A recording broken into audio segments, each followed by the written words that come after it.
Hi friends. మీ ఇంట్లో ఎప్పుడు గొడవలు జరుగుతూ ఉంటాయా? చిన్న చిన్న గొడవలు. అందరూ అనుకుంటూ ఉంటారు. ఇంట్లో జరిగే గొడవలకి, మన రిలేషన్‌షిప్‌లో జరిగే గొడవలకి బయటి వాళ్ళు కారణమని.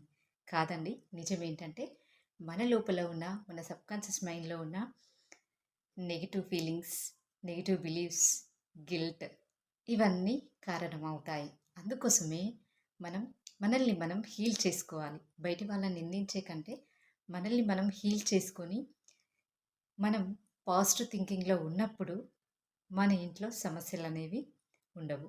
నెమ్మదిగా హీల్ చేసుకుంటూ మనలో ఉన్న సమస్యల్ని, మనలో ఉన్న బాధల్ని, మన కుటుంబంలో జరిగే గొడవల్ని మనం జరగకుండా చేసుకోవచ్చు. మన రిలేషన్‌షిప్‌లో కూడా చాలా అద్భుతంగా ఉండొచ్చు.